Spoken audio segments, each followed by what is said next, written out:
Dr. Ian here from Lakeview Dental, and today I want to talk about the questions you need answered before deciding on going ahead with any orthodontic, or in our case, dental orthopedic or forward orthopedic treatment. And I'm just going to try and go through some of these questions. So it's kind of, in my list, there's 5 questions that you probably want to get answered. And number 1 is, what is the reason for my teeth to have grown crooked in the first place? And there's 2 schools of thought on that. And the normal reason is either that you've got mum's mouth and dad's teeth and it just doesn't fit together. So it's kind of put down to a genetic reason. And then your mouth is just not big enough. And this may be true in some cases, but very few of those cases. It is important to note that a very small proportion of the malocclusions are related to your genetics. And most reasons are because of environmental. In other words, the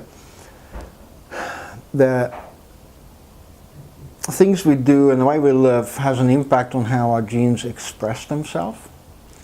And that doesn't mean the gene is bad or good, but it's just not being,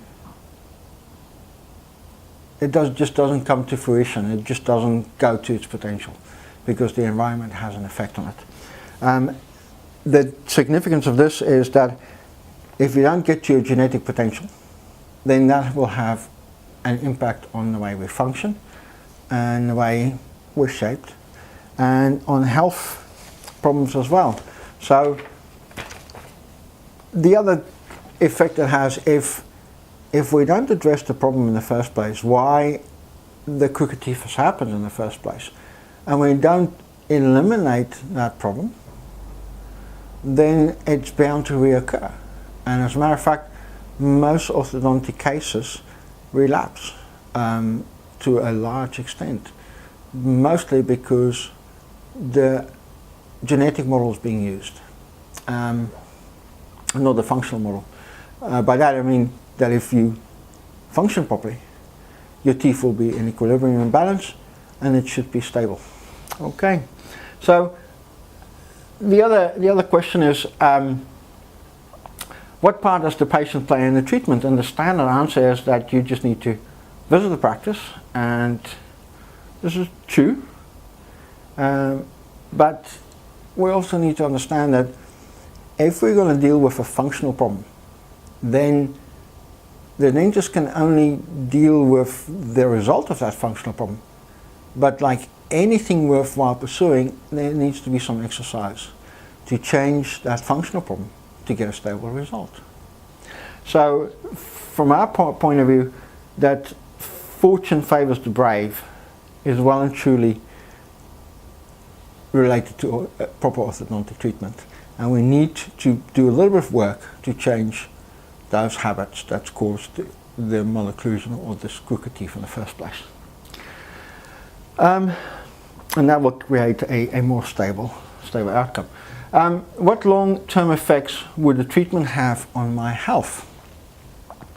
Now, there's a long list of potential risks to orthodontic treatment, and you can get them on most websites. And legally, we have to tell you about all these risks. And treatment doesn't always go the way it's planned. But you should be comfortable in knowing that the person that's doing the treatment is trying their best to limit those risks as far as possible. But in the first place, always also informing you of those risks and have a frank discussion about it. Question number 4, will any of my teeth that are meant to be in there be removed to create space?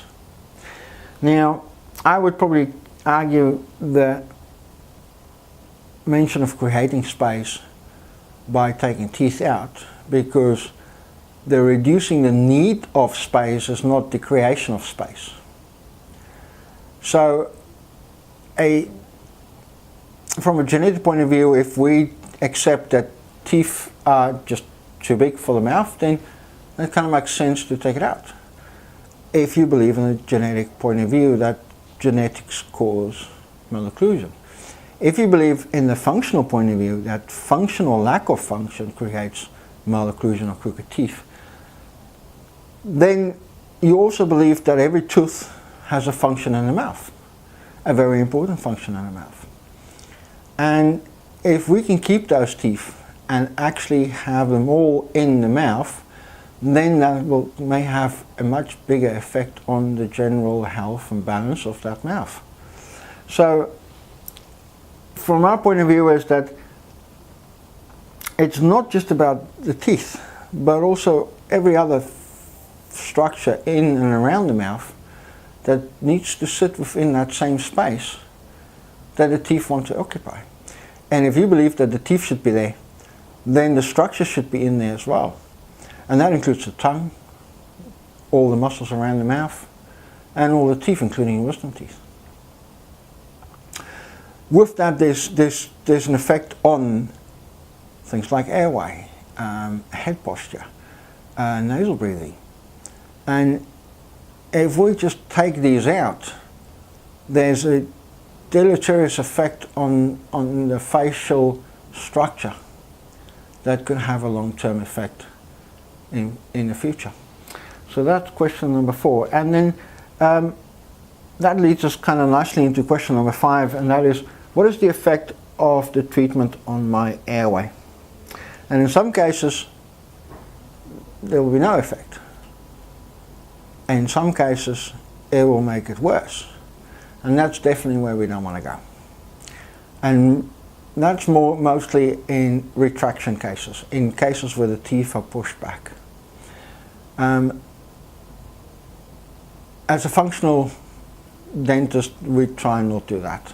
As a matter of fact, that's probably the last thing we want to do. We want to increase the airway, because the airway is the most important thing. You can be 2 minutes without air and then you start getting anxious, and that has a life importance. So for us, the treatment is primarily aimed to at least not make the airway worse. And that's kind of where we are as far as those 5 questions. And please feel free to ask that of any practitioner that is going to, before you start going on orthopedic or orthodontic treatment. Thank you for listening.